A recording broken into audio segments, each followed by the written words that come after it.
आरसन आप देख रहे हैं world real reaction YouTube channel. अगर आपको हमारी वीडियो से लगे चैनल को लाइक शेयर शुरू कर दें। चलते हैं फिर लोग सर की वीडियो है। यूएन ने पूरा कश्मीर बताया भारत का, तो भड़के पक। देखते हैं वीडियो, फिर देते हैं इस पर एक्शन। नमस्कार दोस्तों, डीडी रेड के एक और एक्शन वीडियो में आप सभी का स्वागत है। मैं हूं आलोक। तो आज जो वीडियो लेकर आए हूं, वीडियो है Pak public shocked as UAE let Kashmir as part of India. तो भैया, जो यूएई ने जो अभी हमारी डील हुई है एक कॉरिडोर की, यूएई सऊदी अरबिया इंडिया, इसके बीच जो एक डील हुई है, तो उसमें जो उससे रिलेटेड कुछ चीजें जारी की गई हैं, तो उसमें जो नक्शा जारी किया गया है भारत का यूएई की तरफ से, उसमें पूरे जम्मू कश्मीर को भारत का हिस्सा बताया गया है। और ये बहुत बड़ी बात है। पाकिस्तान के लोगों को इस बात की का रियलाइज जो है वो बहुत देर से हुआ कि अरे ऐसा कैसे हो गया। चलिए अब इस पर पाकिस्तान की जनता की राय सुनते हैं कि क्या हुआ ऐसा और इस पर क्यों रिएक्ट करना जरूरी है पाकिस्तानियों को। जाहिर सी बात है, जम्मू कश्मीर का मसला है। तो चलिए देखते हैं।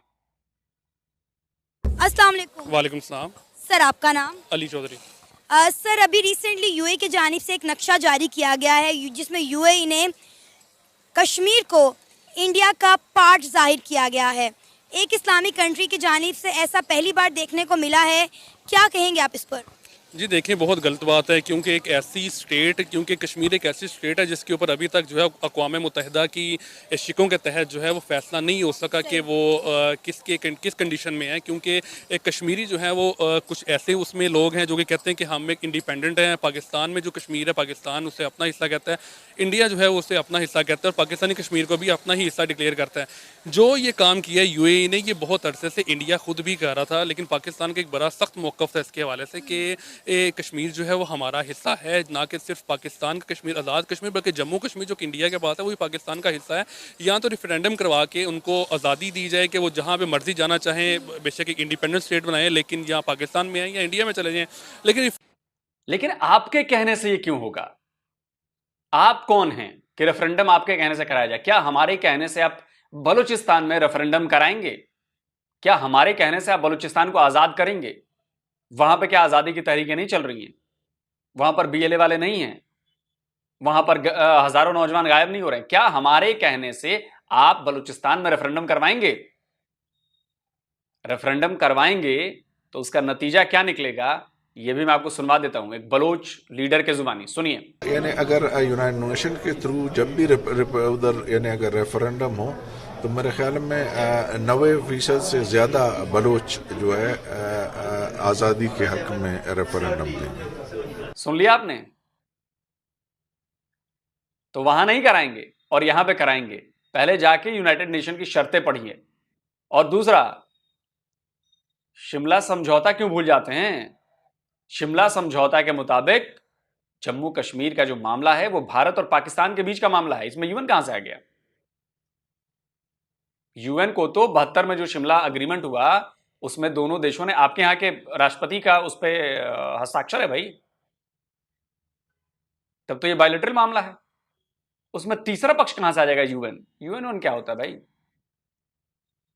रेफरेंडम होना चाहिए, लेकिन जो अब यूएई ने खुद एक काम किया है, मैं समझता हूँ इसके पीछे एक पाकिस्तान की भी बहुत ज़्यादा गलती है, हमारे हुकाम की भी बहुत ज़्यादा गलती है कि उन्होंने इस तरह से पोर्ट्रे नहीं किया कश्मीर के मुद्दे को दुनिया में। और जो हुर्रियत रहनुमा है कश्मीर के, उनकी आवाज़ इस तरह से नहीं बने कि जिस तरह से बनना चाहिए। क्योंकि पाकिस्तान की आवाज़ इस हवाले से मैं ये भी समझता हूँ कि बहुत ज़्यादा कमज़ोर इसलिए भी है क्योंकि हम खुद जो हैं पाकिस्तानी उस तरह से इंडिपेंडेंट नहीं है, क्योंकि अपने फ़ैसले हम खुद कर सकें, अपने फ़ैसलों पर अमल दरामद करवा सकें।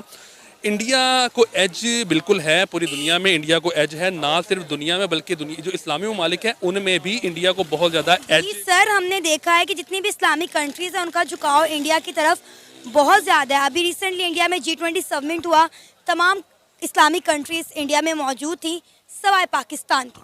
जी नहीं, तमाम इस्लामिक कंट्रीज़ वहाँ पे नहीं थी। वहाँ पे सऊदीया था, यूएई था, क्योंकि G20 में दो मुल्क जो हैं वो G20 का हिस्सा हैं, सऊदीया अरब और यूएई। और सऊदी अरब जो है वो इस्लामी। सर, आपका बिरादर टर्की भी था, भूल जाते हैं क्या? 10 देश थे, 10 G20 में शामिल जो हैं, शायद 10 देश जो हैं वो इस्लामिक देश हैं उसमें।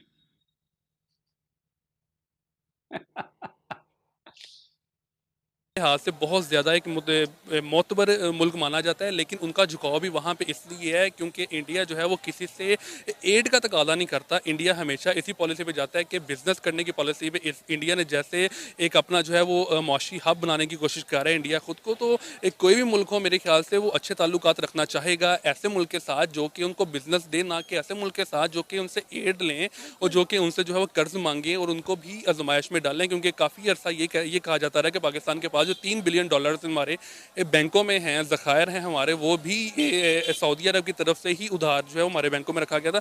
तो ज़ाहिर तौर पर कि मैं भी हूँ या आप भी हों तो आपका झुकाव भी उसी मुल्क की तरफ या उसी शख्स की तरफ होगा जो कि आप पे बोझ ना बने बल्कि आपके बोझ को डिवाइड करे। सर अगर यही बात हम कश्मीर के लिए करें तो आप देखें कि इंडिया ने कश्मीर में कितनी डेवलपमेंट की है। आप जम्मू कश्मीर देख लें और आप आज़ाद कश्मीर देख लें। आज़ाद कश्मीर के लोग रोटी के लिए, आटे के लिए मर रहे हैं, लड़ रहे हैं, लेकिन उसके बरकस्त आप देख लें मकबूजा कश्मीर में देख लें, जम्मू कश्मीर में देख लें तो वहाँ पे कितनी डेवलपमेंट हो रही है। तो डेफिनेटली जब एक स्टेट को आप इतनी अपॉर्चुनिटीज़ देंगे तो वो तो इंडिया की साइड फिर लेगा ही ना। नहीं, मैं आपको यहाँ पे ना थोड़ा सा करेक्ट करूँगा कि आपके ना फिगर्स जो हैं थोड़े से ख़राब हैं इस हवाले से कि इंडिया ने कश्मीर में डेवलपमेंट नहीं की, बल्कि इंडिया ने एक हद तक कश्मीर में जो है वो मुस्लिम मेजॉरिटी को माइनॉरिटी में कन्वर्ट करने की कोशिश की है। पाकिस्तान में हम ना सिर्फ, अगर मैं आपसे पूछूँ ना या हमारे पीछे जितनी पब्लिक, अगर हम उनको कश्मीरियों के बारे में बात करें तो हमारे दिलों में एक बहुत ज़्यादा अहमियत है कश्मीरियों के लिए। कश्मीर एक फ्री स्टेट है, यही वजह है कि कश्मीर की असम्बली जो है वो एक अलग असम्बली बनाई गई है, वो पाकिस्तान की नेशनल असम्बली के अंडर नहीं है। आप एक ऐसी स्टेट को आज़ाद स्टेट कहते हैं जिसको हमारे आला हुकाम 5वां सूबा बनाने पर तुले हुए हैं, जिनकी शनाख्त को ख़त्म करने की कोशिश की जा रही है।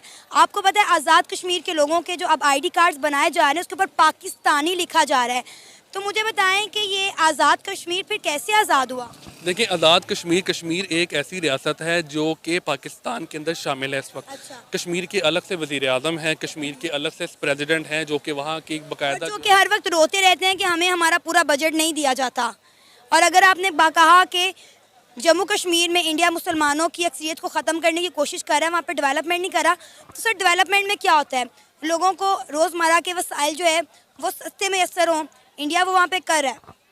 डेवलपमेंट का मकसद ये होता है कि जहाँ पे आबादी जो कि रह रही है ना, उनके लिए उस इलाके को इतना को खुशहाल बना दिया जाए, इतना को खूबसूरत कर दिया जाए कि वहाँ पे रहने वाले लोग वहाँ पे जो है वो गुजारा करने में फ़ख्र महसूस करें, जो कि इंडिया नहीं। सर हो रहा है, आप देखें कि अमेज़न इंडिया में आ चुका है, मकबूजा कश्मीर में आ चुका है।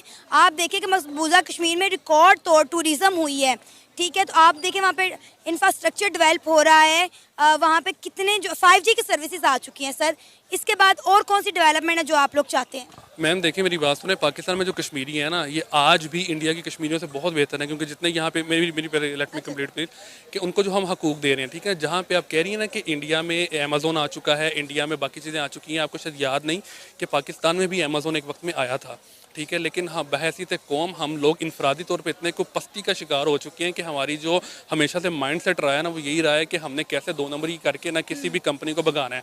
एक ही कोई बंदा पाकिस्तान से बाहर जाता है ना, एक कोई काम करने को, बिजनेस करने या कोई नौकरी करने या पैसा कमाना, तो उसकी मेजोरिटी ना उनकी यही कोशिश होती है कि हम वहाँ पर जाके ऊबर चला लेंगे, हम वहाँ पर जाके किसी होटल में काम कर लेंगे। अभी आपने अपनी ही पोल खोल दी ना। आप कह रहे हो कि पाकिस्तानी ऑक्युपाइड जम्मू कश्मीर में हालात ठीक हैं। शर्म कर लीजिए, जिसको मानते हैं उसका खौफ खाइए और पता करिए। और अमेज़न के साथ तो आप लोगों ने वो किया था कि अमेज़न ने हाथ जोड़ लिए। वो आप लोगों ने अमेज़न के साथ चीटिंग की, जिस अमेज़न से आपको पाकिस्तान को फ़ायदा होता, पाकिस्तान के लोगों को फ़ायदा होता, पाकिस्तान के कारोबारियों को फ़ायदा होता, उसके साथ इतनी चीटिंग की कि उसने हाथ जोड़ के कह दिया कि भैया मैं नहीं अब काम कर रहा पाकिस्तान में। तो एक नंबर के मक्कार, बेईमान, लालची, चोर, लुटेरे, डाकू पाकिस्तान में बसते हैं और आप कहते हैं कि दूसरों को हक नहीं मिल रहा। अच्छा ये बताइए, जम्मू कश्मीर में 30 रुपए किलो आटा मिल रहा है, खा रहे हैं क्या आप 30 रुपए किलो आटा? जम्मू कश्मीर में सस्ती बिजली मिल रही है आपको बिजली। जम्मू कश्मीर में हर चीज अवेलेबल है सस्ती दरों पे, मिल रही है आपके यहां। जम्मू कश्मीर में 5G मिल रहा है, आपके यहां मिल रहा है। जम्मू कश्मीर में ट्रेन है, मेट्रो ट्रेन जाने वाली है आपके यहां। जम्मू कश्मीर में जितने मेडिकल कॉलेजेस, जितने अस्पताल, जितने स्कूल, जितने कॉलेज हैं, जितनी यूनिवर्सिटीज हैं, पूरे पाकिस्तान में वो टक्कर दे देगा अकेला जम्मू कश्मीर हमारा। हमारे जम्मू कश्मीर में $14 बिलियन का बजट दिया गया है इस बार, $14 बिलियन। आपने कहां दिया, कितने का दिया? बात करते हैं, इसीलिए आप लोग हवा में उड़ते हैं। ग्राउंड देख लिया, ग्राउंड पर रियलिटी क्या है ये सऊदी अरब ने भी देख लिया, ये यूएई ने भी देख लिया, ये दुनिया के दूसरे देशों ने भी देख लिया G20 की मीटिंग के बाद। अब उनको समझ में आ गया है कि सारे पाकिस्तानी ऐसे ही हैं, हवाई बातें, कोई फैक्चुअल बात नहीं।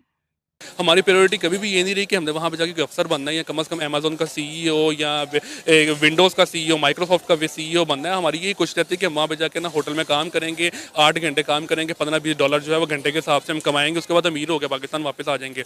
इंडिया की प्रायोरिटी ये है कि उन्होंने एजुकेशन पर बहुत काम करना है। इंडिया की प्रायोरिटी ये है कि उन्होंने लिटरेसी रेट जो है ना अपना वो बहुत बेहतर करना है, वहाँ पढ़े लिखे लोगों को ना बहुत ज़्यादा उन्होंने प्रमोट करना है। यही वजह है कि आज माइक्रोसॉफ्ट का जो सीईओ वो भी एक इंडियन है, उसके बाद जो ट्विटर के अंदर भी जो है मेन जो पोस्ट पे लोग हैं वो भी इंडियन है। उसके साथ साथ जितनी भी की कंपनीज है ना घोड़ों की, वो वहाँ पे सारे इंडियंस ही काम कर रहे हैं। और जितने अगर आप पाकिस्तानियों को संभाल लिया तो वो साइलम लेके वहाँ पे बैठे होंगे, ठीक है, यहाँ पे कोई किसी और किस्म की पनाह लेके बैठे होंगे, यहाँ पे वहाँ पे ऊबर क्रीम चलाते हुए नजर आ रहे हैं, क्योंकि हमारे अंदर खुद भी करेज नहीं है। जैसी अवाम होगी वैसे ही हुक्मरान होंगे। सर आप बात करें यूएई की, तो यूएई में देखें कि पाकिस्तानियों के खिलाफ कितनी कंपेन्स चल रही हैं, पाकिस्तानियों के लिए कितनी सख्त पॉलिसीज बनाई जा रही हैं। गेट आउट पाकिस्तानी से कंपेन चल रही है। वहाँ की पुलिस पाकिस्तानियों को वार्न कर रही है कि भाई अपने फ्रॉड से वापस आ जाएं, बाज आ जाएं, अदरवाइज हम आपको यूएई से उठा के बाहर फेंक देंगे। अच्छा, अब ये इसका जवाब बाद में सुनेंगे, पहले उस पुलिस ऑफिसर का वो बयान सुनवा देता हूँ यार, बड़ा मजेदार बयान है, आप सुनेंगे ना मजा आ जाएगा आपको, सुनिए। दुबई पुलिस का यही मैसेज है खास तौर पे पाकिस्तानी भाई के लिए। लगातार 3 साल में जो है आप लोग का नाम जो है एक्सीडेंट में 1 नंबर। ये खुशी का बात नहीं है। फाइन में 1 नंबर, ये भी खुशी का बात नहीं है। हम लोग आप लोग से यही चाहते हैं जनाब, जो नस्वर लगाता है लगाओ, बस अहम चीज यही होता है। मैं भी यही बोलता हूँ कि आप लोग का खून जो है थोड़ा गर्म है, इसको जो है काबू करना आप लोग का हाथ में ही है, ठीक है भाई लोग।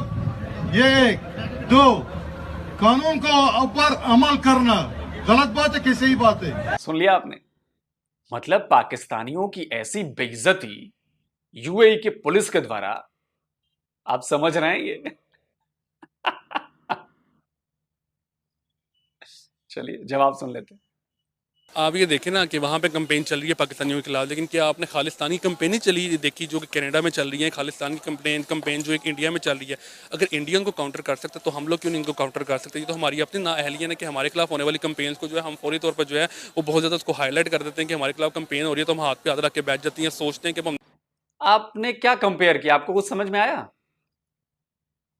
आपने क्या कंपेयर किया, आपको कुछ समझ में आया कि आपने कंपैरिजन किस चीज की है? अबे गेट आउट पाकिस्तानीज अगर अभियान चल रहा है पूरी दुनिया में अलग अलग देशों में, तो उसको कंपेयर गेट आउट इंडियन से किया जाएगा ना। कहां खालिस्तान, कहां get out Pakistani. Low level IQ से, खैर पाकिस्तान तो खैर मशहूर ही है इस चीज के लिए।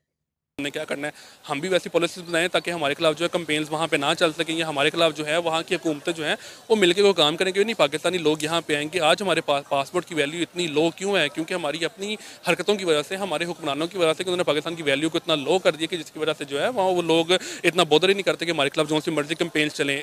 सिमिलरली अगर हम साथ लें, अल्हम्दुलिल्लाह आज तक कभी हमारे मुल्क के अंदर से कोई ऐसी कंपेन आपने दुनिया में सुनी हो कि कोई अलग सूबा, कोई अलग मुल्क बनाने की कंपेन होती है, हम उसे काउंटर करते हैं और बिल्कुल काउंटर करते हैं। जो हमारी आवाम के मसाइल है हुकूमत को उसको हल करना चाहिए। लेकिन जिस तरह की कंपेन्स इंडिया के खिलाफ चलती हैं, जिस तरह की कंपेन खालिस्तान सूबा बनने के खिलाफ चल रही है, बल्कि पूरा एक वो मुल्क बनाना चाह रहे हैं खालिस्तानी कि एक सूबा पूरा इंडिया से अलग कर देना चाहिए आपको, ठीक है, लेकिन वो तो उसे काउंटर उस तरह से कर भी रहे हैं, उसके ऊपर जो है रद्दमल भी दे रहे हैं।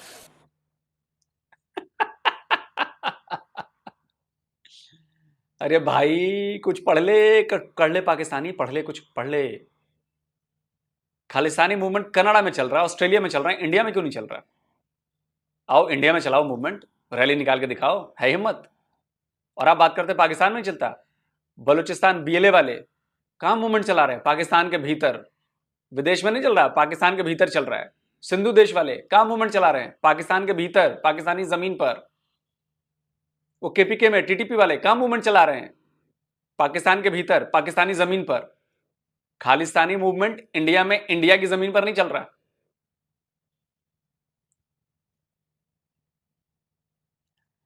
और जाके जरा ये भी पढ़ लेना कि खालिस्तान जो पूरा इलाका कहा जा रहा है, भले वो आपके पिट्ठुए नहीं कर रहे हैं, तो मेन तो लाहौर है जहां आप खड़े हैं।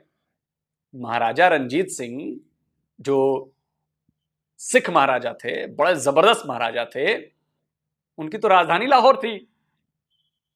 तो खालिस्तान की राजधानी, कैपिटल सिटी तो लाहौर बननी है। किसी दिन लगेगा बहुत जबर चूना आप लोगों को, याद रखिए। हमें अपने रद्दमल को कुछ बेहतर करना होगा। हमें अपनी बॉडी लैंग्वेज को दुनिया के ममालिक के साथ मिलते हुए अपनी बॉडी लैंग्वेज में ऐसी एक करेज लेकर आनी होगी ताकि दुनिया हमारा एहतराम करे, दुनिया एक बराबर की सतह पर जो है वो हमारे साथ बात करने की पोजीशन में आए। जब तक हम उनको अपने बराबर की सतह पर बात करने की पोजीशन में नहीं लेके आएंगे तब तक हमारे यही मामला रहेंगे। तब तक हो सकता है खुदा ना खास्ता पाकिस्तान कोई और शहर भी जो है वो, कोई और मुल्क जो है वो इंडिया के हिस्से में नक्शे के ऊपर जो है वो शो करवा दे। बात सिर्फ ये है कि आपको अल्टीमेटली दुनिया की आंखों में आंखें डाल के बात करनी होगी। ना सिर्फ आपको एग्रेशन शो करना होगा अपने वेपन्स के साथ, बल्कि आपको एग्रेशन शो करना होगा अपने मुआशी मामलात के साथ कि आपके मुल्क के हालात इतने बेहतर हो जाएं। आपको तो जी आपके मुल्क के लोगों को आजकल जो है वो किसी अच्छे मुल्क का वीज़ा नहीं मिल रहा। आप कह रही हैं कि वो लोग हमारी बात नहीं सुन रहे। पहले इस काबिल होंगे कोई मुल्क आपको खुशी से बगैर आपसे जो है वो किसी किस्म की ये शिक लगाए कि आप अपने मुल्क में वापस नहीं आएंगे, आपको वीज़ा दे ले, उसके बाद जो बाकी मामला आपके हल होते रहेंगे और वो हल हो भी जाएंगे। अस्सलाम वालेकुम। वालेकुम सलाम है। सर क्या नाम है आपका? मेरा नाम जावेद इकबाल है। अच्छा सर, अगर हम बात करें यूएई की, दुबई की, तो उन्होंने एक नक्शा जारी किया है जिसमें उन्होंने कश्मीर को, आज़ाद कश्मीर को और जम्मू कश्मीर को भारत का हिस्सा जाहिर किया है। यूएई की इस्लामिक कंट्री है, लेकिन पहली दफ़ा ऐसा हुआ है कि इस्लामिक कंट्री ने इस तरह की कोई हरकत की है। क्या कहेंगे आप इस पर? मैडम सबसे पहले बात यह है कि ये इस तरह होना नहीं चाहिए। ठीक है, लेकिन ये हुआ क्यों, इसके पीछे चंद वजूहात है जी। अब इस वक्त पूरी दुनिया जो है ना सबसे पहले अपना मफादात को देखता है। बिल्कुल ऐसा ठीक है, तो मुल्क इस्लामी हो या ब्रदर मुल्क हो या हमसाया हो, अब ये चीज़ नहीं रहा। अब हर मुल्क अपना वही काम करता है जो उसके कंट्री की मफाद में होता है। ठीक है। अब यूएई का जो बेसिकली प्रॉब्लम है, उनका जो जेन्युइन इशू है वही है कि यूएई में जो सबसे बड़ा बिजनेस है वो इंडियन है। वहाँ पाकिस्तान का कोई बिजनेस नहीं है। ठीक है। पाकिस्तानी वहाँ पर जॉब करते हैं और पाकिस्तानियों को वहाँ पर कोई वैल्यू, कोई इज़्ज़त नहीं है। वहाँ पर इंडियंस की वहाँ पर बहुत ज़्यादा इज़्ज़त है। और आपको पता है अब सारे पूरा बॉलीवुड की जो इंडस्ट्री है वो भी वहाँ पे शिफ्ट हो चुका है। ठीक है, अब वहाँ पर ये जो जितने एक्टर है इंडियन, सबकी बिजनेस वहाँ पर है। ठीक है, अबू धाबी में इसके नूरा फतेही है, उसके बड़े बड़े शॉपिंग प्लाजे है वहाँ पर, वो अरबों करोड़ों वहाँ पे टैक्स देता है। अब पाकिस्तानी वहाँ पर सिर्फ बस मांगने के लिए जाते हैं। वो शहबाज शरीफ उधर आया था दुबई में, कहते मैं मांगने के लिए आया हूँ मजबूरी में। तो उन्होंने फिर उन्होंने इस चीज़ को देखना है कि उनको इम्पोर्टेड पाकिस्तान है या इंडियन है। तो इस सूरत हाल के मुताबिक उनके लिए इम्पोर्टेड इंडियन है। बिल्कुल सर, ऐसा ही है। आपको पता है यूएई वो पहला मुल्क है जिसने जम्मू कश्मीर के अंदर इन्वेस्टमेंट शुरू की थी, और इंडिया जैसे जैसे कहता है यूएई वैसे वैसे करता है। आपको पता होगा कुछ दिन पहले यूएई में गेट आउट पाकिस्तानीज़ की कैंपेन चल गई थी। वहाँ के पुलिस ने पाकिस्तानियों के खिलाफ एक्शन लेना शुरू कर दिया था। जी मैडम, असल बात यही है कि यूएई जो ना, यूएई वो सिर्फ उस मुल्क को सपोर्ट करता है जो वहाँ पर इन्वेस्ट लाता है। उनका जो सोच है उनका यही है। तो पाकिस्तान से वहाँ पर कुछ नहीं जाता है, बस सिर्फ वहाँ पर मांगने के लिए जाते। तो इंडियन वहाँ पर उनका वहाँ पर वैल्यू है, इज़्ज़त है। तो उनका जो गवर्नमेंट सिस्टम है वो मजबूत है, उनका वहाँ पर उनका सफारतखाना मजबूत है। नक्शा जारी किया है जिसमें उन्होंने कश्मीर को इंडिया का हिस्सा जाहिर कर दिया है। क्या कहेंगे आप इस पर? इस्लामिक कंट्री की जानिब से पहली दफ़ा ऐसी कोई चीज़ देखने को मिली है। जी, बड़ा अनफॉर्चुनेट है। मेरे ख्याल से, मुझे इल्म नहीं है लेकिन आप बता रही हैं तो गालिबन ऐसा होगा यकीनन। और मैं ये कहना चाहूँगा कि इस तरह का कोई भी नक्शा एटलीस्ट पाकिस्तानियों को काबिल कबूल नहीं है। और हम कश्मीरियों के साथ हमेशा से खड़े हैं और कश्मीर को हमेशा से पाकिस्तान का हिस्सा समझते रहे हैं। तो इस तरह की कोई भी हरकत को हम अपनी और कश्मीरियों की तजलील समझते हैं यकीनन, क्योंकि हम हमेशा से कश्मीर के साथ हैं और कश्मीर के साथ यकजहती का इजहार करते हैं। हमने कश्मीर के साथ आज तक यकजहती का इजहार करने के अलावा और किया क्या है, आज़ाद कश्मीर के लिए बता दें कि आप लोगों ने क्या किया है। जम्मू कश्मीर की बात तो बात की है। अच्छा, अगर आप करने के हवाले से बात करें ना, तो मौजूदा जो सियासी और हमारे मुल्क की मुआशी सूरत हाल है, इसमें कश्मीर बेचारों के लिए तो कुछ करना बहुत मुश्किल है। हम अपने लिए कुछ कर जाएं तो बहुत अच्छी बात है। 70 सालों में कोई एक प्रोजेक्ट बता दें जो आपने आज़ाद कश्मीर में गवर्नमेंट ने आपकी लगवाया हो। नहीं, मेरे ख्याल से हमने सिर्फ नारे लगाए हैं उनके लिए, सच ऑन ग्राउंड हमने उनके लिए किया कुछ भी नहीं है। फिर हम किस हक से कहते हैं कश्मीर बनेगा पाकिस्तान? ये हमारी ख्वाहिश है और हम समझते हैं कि नक्शे में जिस तरह कश्मीर हमेशा से पाकिस्तान का हिस्सा बना रहा है, हम चाहते हैं कि वो हिस्सा बना रहे, हमारे साथ वो जुड़ा रहे, लेकिन यकीनन हम प्रैक्टिकली ग्राउंड्स पे उनके लिए कुछ करते नहीं हैं। कौन से नक्शे में पाकिस्तान का हिस्सा रहा है जम्मू कश्मीर? कौन से नक्शे में? किस नक्शे में? आई थिंक मुझे याद आ रहा है कि पाकिस्तान में एक डाक टिकट जारी हुआ था। आई थिंक 1955 था या 1965 था। आई थिंक 55 था शायद, ईयर करेक्ट नहीं है, बट 1955 या 65।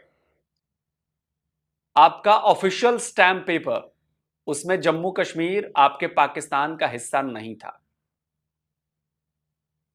ये सबूत के तौर पर मैं आपको ये दिखा रहा हूं, आप जाकर सर्च कर लीजिएगा। तो कौन सी दुनिया में रहते हो भाई? कौन से नक्शे में जम्मू कश्मीर आपके यहां शामिल था? हाँ,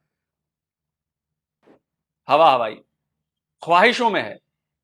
तो मेरी ख्वाहिश है कि मैं चांद पर अपना घर बना लूं, हो जाएगी पूरी। हम कौन होते हैं चाहने वाले? ये फैसला तो कश्मीरियों को नहीं करना चाहिए। कश्मीरियों को करना चाहिए, बट गालिबन मेरे ख्याल से कश्मीरियों का ये हक है और उस हक के मुताबिक वो पाकिस्तान को अपना मालिक मानते हैं और पाकिस्तानियों को अपना मालिक मानते हैं और अपने आप को। बिल्कुल भी नहीं, बिल्कुल भी नहीं। इस वक्त आज़ाद कश्मीर के लोग, गिलगित बल्तिस्तान के लोग प्रोटेस्ट कर रहे हैं कि कारगिल स्कर्दू खोल दो, टूटे रिश्ते जोड़ दो। वो अपने मुंह से कह रहे हैं कि हमें इंडिया के साथ इल्हाक करना है, क्योंकि हमें यहाँ पर पाकिस्तान में रहते हुए ना तो रोज़मर्रा के वसाइल दस्तयाब हैं और ना ही रोटी। फिर आप किस हक से, किस तरह कह सकते हैं कि जी कश्मीर पाकिस्तान के साथ रहना चाहता है, पाकिस्तान बनना चाहता है? देखें, मौजूदा हालात के पेश नज़र अगर वो ये सोचते हैं, उनका माइंड अगर चेंज हुआ है, तो ये मैं और आप जानते हैं कि कुछ सोच के उन्होंने चेंज किया होगा। अदरवाइज़ हिस्ट्री में हम जानते हैं कि वो पाकिस्तान के साथ इलाक़ चाहते थे, पाकिस्तान के साथ मिलना चाहते थे। अब अगर उनका माइंड सेट चेंज हुआ है तो मैं भी जानता हूँ और आप भी जानते हैं कि इसका कोई ऐसा रीज़न होगा। हमारी मौजूदा मुआशी और सियासी सूरत हाल उसका बड़ा रीज़न हो सकता है। तो मेरे ख़्याल से ये वो जानते हैं, उनका बेहतर डिसीजन है कि वो क्या डिसीजन लेते हैं। अदरवाइज़ हम तो बीइंग पाकिस्तानी हमेशा से कश्मीर के साथ एक हमारी अटैचमेंट रही और हम कश्मीर को अपना हिस्सा समझते हैं। सो अगर इस तरह की आपने जैसे यूएई की बात की कि उन्होंने कोई इस तरह का नक्शा, कोई मैप दिया है जिसमें कश्मीर को जो है वो पाकिस्तान से अलग करार दिया है, तो ये बड़ा अनफॉर्चुनेट है। मेरे ख्याल से पाकिस्तानियों के लिए बड़ा अनफॉर्चुनेट है और इसमें हमें सबको स्टैंड लेना चाहिए। और आपकी बात जो आप कह रही हैं कि हमने एक कौम होने के नाते कश्मीर के लिए क्या किया है, तो इस पर भी गौर करने की बहुत ज़्यादा ज़रूरत है। आपको पता है कि अभी नक्शे में तो पूर्वी पाकिस्तान भी आपके पास था। पाकिस्तान के नक्शे में जो चीज नक्शे में नहीं थी उसको आप कह रहे हो कि नक्शे में थी, और जो चीज नक्शे में थी यानी कि पूर्वी पाकिस्तान, वो आपसे अलग हो गया, आपके जुल्मों से तंग होकर अलग हो गया, आपके अत्याचार से तंग होकर अलग हो गया, आप लोगों ने जो वहां पर जेनोसाइड किया उससे अलग हो गया।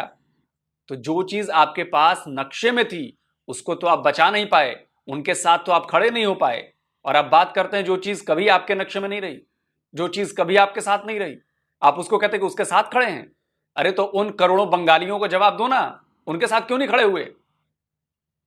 जब उन पर आपकी फौज जेनोसाइड कर रही थी, वो क्यों टूटकर अलग हो गया? वो तो आपका ऑफिशियल हिस्सा था, आधिकारिक तौर पर आपको मिला था। शर्म आती है ना? जम्मू कश्मीर वाले समझ गए हैं कि अब ऐसा नहीं चलेगा, समझ गए हैं कि पाकिस्तान चालबाज है।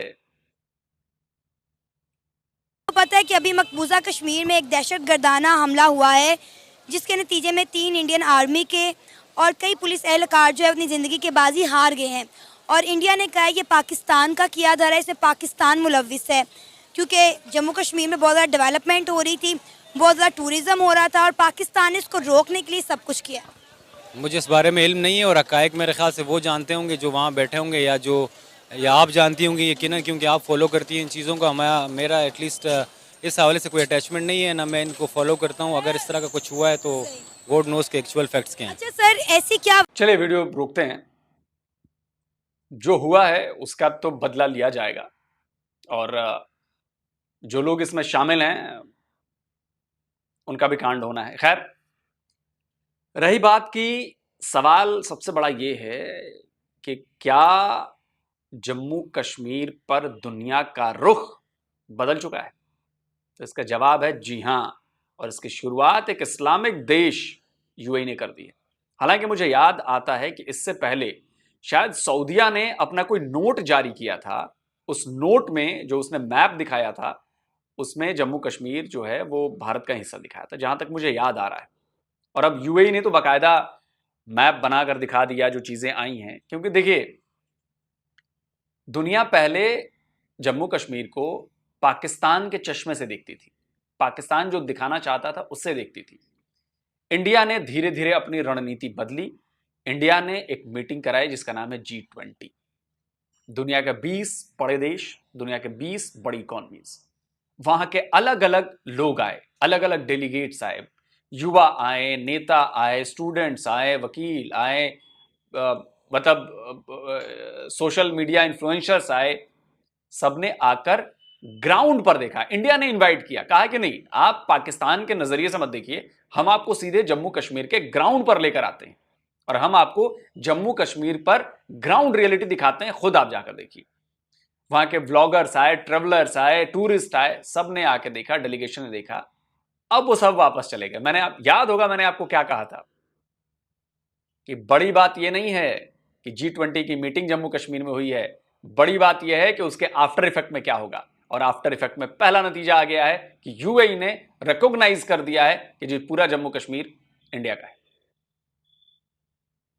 तो हमारा पक्ष जो है वो मजबूत हो रहा है, और जो सच्चाई है वो सबको पता चल रही है। मैं आपको उस वक्त पाकिस्तान टाइम्स शायद अखबार था, उसकी खबर दिखाता हूं, जरा खबर में देखिए क्या लिखा था। कश्मीर एक्सीड टू इंडिया, मतलब कश्मीर के जो महाराजा थे, जो मालिक थे, जिन पर उनका हक था, उन्होंने भारत से हाथ मिला लिया। तो कागज तो हमारे पास है ना जी।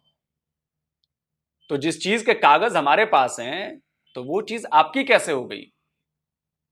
कानूनन, दस्तावेजन तो उस पर हमारा हक है ना। लेकिन आपको भी बात समझ में नहीं आएगी, और जब तक समझ में आएगी ना, बहुत देर हो चुकी होगी। अब देखिए, यूएई की इन्वेस्टमेंट, सऊदीया की इन्वेस्टमेंट, इजराइल की इन्वेस्टमेंट, ऑस्ट्रेलिया की इन्वेस्टमेंट, बाढ़ आ रही है इन्वेस्टमेंट्स की।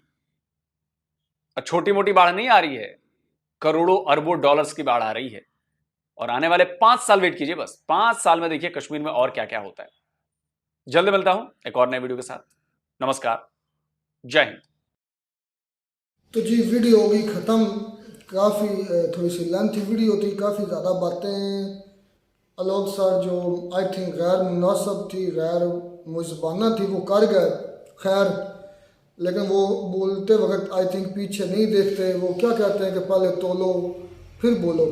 उन्होंने एक लफ्ज़ बोला था वीडियो के दरमियान में कि पाकिस्तानी सारी कौम मकार है, धोखेबाज है, फलां, इस तरह लफ्ज़, सारी कौम झूठ बोल रहे हैं, सारे पाकिस्तानी झूठ बोल रहे हैं। आलोक सर, आप बिल्कुल गलत बयानी कर रहे हैं, झूठ पढ़ा रहे हैं और झूठ सिखा रहे हैं अपनी कौम को। सारे एक जैसे कहीं भी नहीं हैं,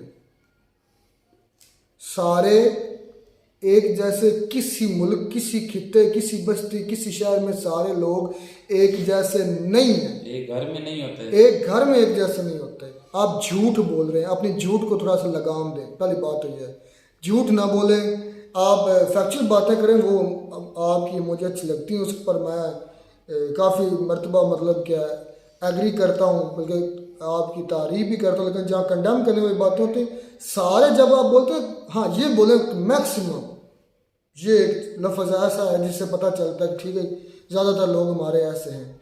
सारे कैसे हो सकते हैं? झूठे हैं आप झूठ बोलते हैं। सारे जैसे कभी नहीं हो सकते। इंडिया के अंदर सारे अच्छे नहीं हैं, गंदे हैं अभी भी इंडियंस, ये मैं दावे से कहता हूँ। झूठे भी होंगे इंडियन, मकार भी होंगे कई इंडियंस, कहीं भी सेम नहीं होती, कहीं भी सारी कौमें एक जैसी, एक घर में एक सेम नहीं होता।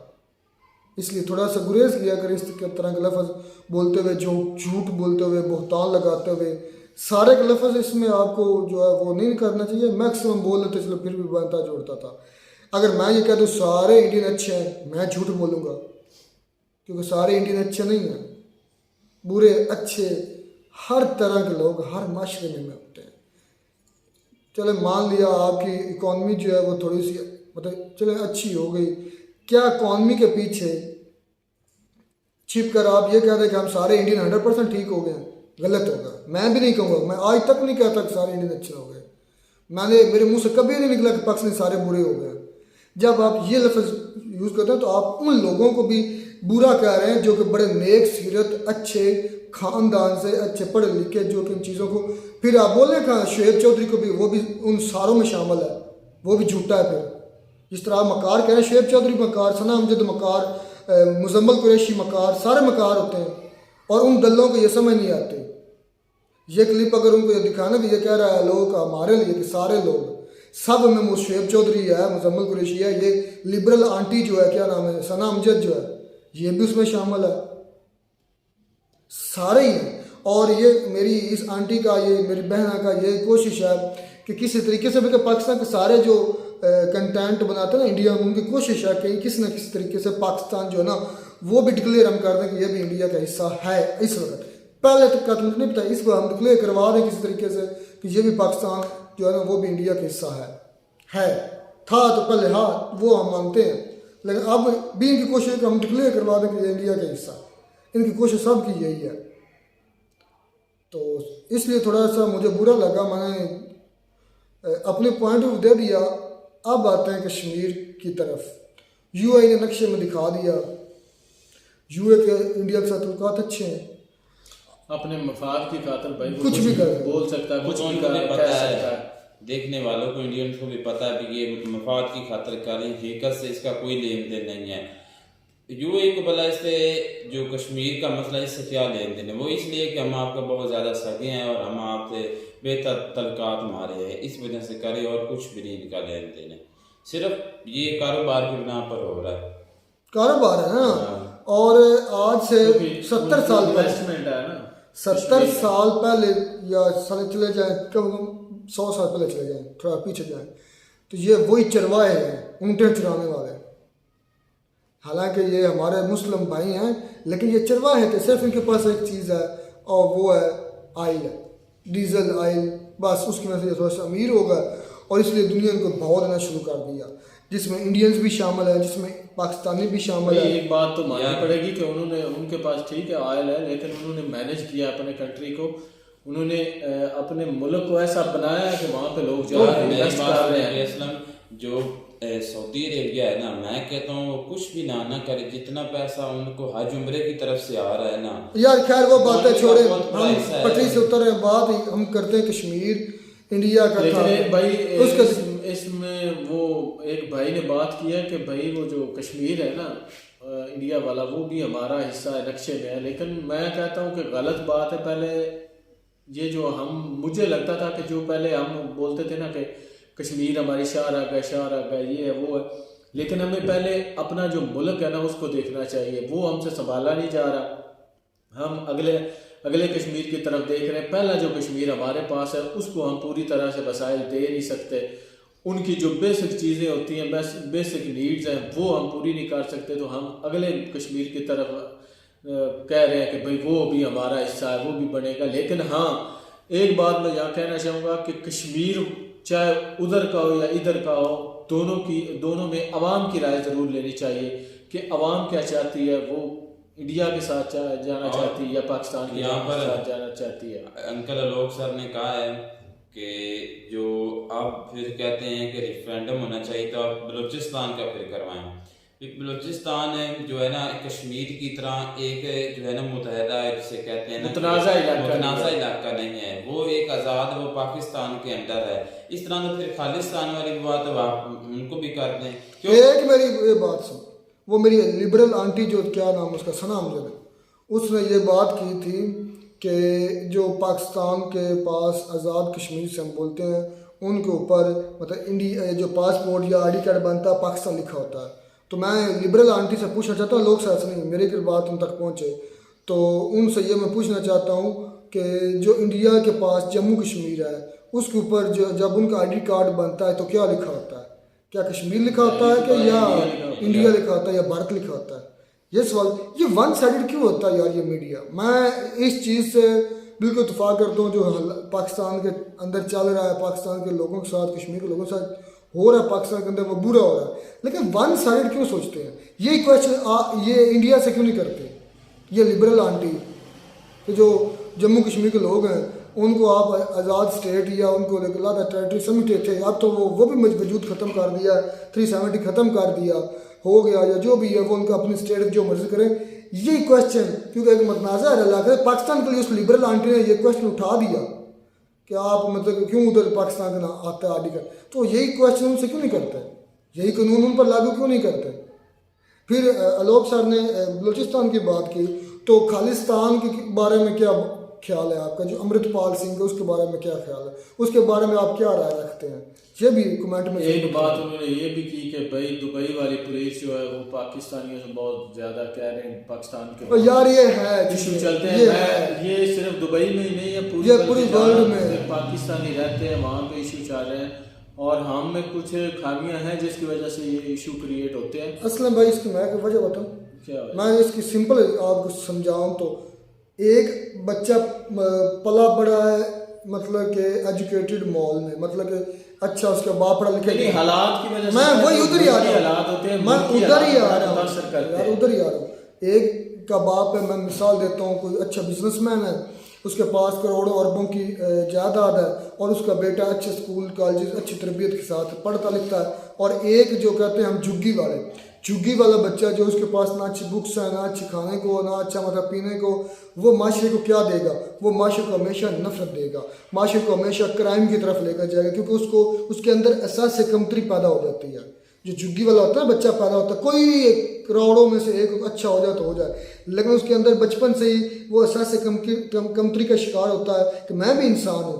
सेम ये सिचुएशन है पाकिस्तानी अवाम से। पाकिस्तानी अवाम के जो बच्चे हैं वो पल रहे हैं बुरे हालात में, झुग्गियों वाले की तरह, और इसकी वजह से हमारे जो है ना एटिकेट्स, हमारे जो मैनर्स हैं वो भी एक झुग्गी वाले जिस तरह होते हैं, वो जो खाना बदोश लोग होते हैं उनकी तरह के हमारे मैनर्स हैं। जब वो जाते हैं किसी बंगले कोठी की तरफ, यानी कि दुबई, सऊदी अरब जहाँ अच्छा कारोबार है, तो उनके जो फितरत है जिस वो जो नफरत लेकर चलते हैं अपने मुल्क से, वही नफरत वो बाहर जाकर शो करते हैं। गुस्सा होता है, मतलब गर्म दिमाग के होते हैं। पुलिस वाला भी यही कह रहा है, ये वजह है, मैंने ये डिफरेंस बता दिया पाकिस्तानी अवाम की। ये वजह है पाकिस्तान के जो अंदर के लोग हैं ना उनको अच्छा माहौल मिल नहीं रहा। ये यहाँ से क्या लेकर जाते हैं? अपनी कोई ज़मीन बेचता है, कोई माँ बाप का बहन भाई किसका सोना कोई चीज़ बेचता है तो जाता है दूसरी कंट्री और वहाँ जाकर मजदूरी करता है, और उसको वो पीछे वाले जो बुरे हालात देख गया होता है उसको वो इम्पैक्ट होता है ज़हन में। और इधर तो जगह जगह दंगे फसाद हो जाते हैं, ट्रैफिक में कोई मसला थोड़ा सा अगर पी किसी ने कहा तो उस पर हमारे गुस्से हो जाते हैं, लड़ाई हो जाती है। इस वजह से ये चीज़ें इफ़ेक्ट करती हैं, माहौल आपका बैकग्राउंड बड़ा इफ़ेक्ट करता है। अच्छी कंट्री ऑस्ट्रेलिया के बंदे 10 आपने ऑस्ट्रेलियन के बंदे लेने या US के, और 10 पाकिस्तान लेने, उनमें ज़मीन आसमान का फ़र्क होगा। वजह क्या है? खुशहाली जो है ना वो बड़ा असरअंदाज होती है। पाकिस्तान में खुशहाली नहीं है, इस वजह से पाकिस्तान के लोग इस तरह की हरकत करते हैं, और ये मैं मानता हूँ, ये झूठ नहीं है। और अगर बात करें पूरी दुनिया से किक आउट होने की तो वो पाकिस्तानियों को हो रहा है सिर्फ इन्हीं वजह से। हरकत करते हैं ना, UA की पुलिस बोल रही है ना स्टेज पर आकर, बाकी कंट्री को क्यों नहीं कहा, पाकिस्तान को क्यों कहा? उनमें खामियां हैं तो वो कह रहे हैं ना, और ये खामियां एक्सेप्ट करनी चाहिए इनको। ये नहीं कि इनको भी उल्टा समझ कर यार हमें ही क्यों कह रहे हैं, आप में खामियां उसको एक्सेप्ट करें, लेकिन वन साइडेड नहीं। दोनों इस हाथ की थैली की दोनों चीज़ों में फ़र्क है, इसलिए कभी भी फैसला एक साइड से देख कर नहीं करना चाहिए, और बेवकूफ़ होता है वो।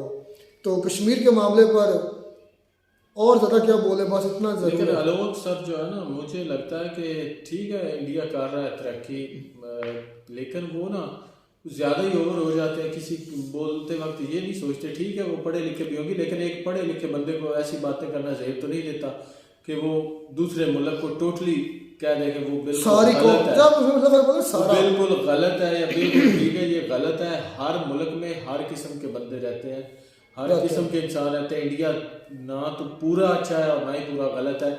यहाँ पे अगर गलत है पाकिस्तान में तो लाजमी बात है इंडिया में सारे अच्छे नहीं है, वहाँ पे भी गलत लोग रहते हैं। पता नहीं कितने लोग अभी भी मतलब कि हमारी तरह के हालात से गुजर रहे होंगे, हैं बहुत ज्यादा है। मैं कहता हूँ जितनी आबादी है उस हिसाब से ज्यादा गुजर रहे होंगे, ये ऐसी तो कोई बात नहीं। तो खैर कश्मीर के मामले पर जो मुद्दे थे वो तो डिस्कस हुए। हमारे यहाँ पूरे मुल्क में यही हाल है कि कहीं भी कोई रोज़गार नहीं है, कहीं कोई सहूलतें नहीं है, और इंडिया अपना अच्छा कर रहा है, उसके लिए वेल एंड गुड और करना भी चाहिए। तो मिलता नई वीडियो में नाटक साथ, अब तक दीजिए इजाज़त, अल्लाह हाफ़िज़।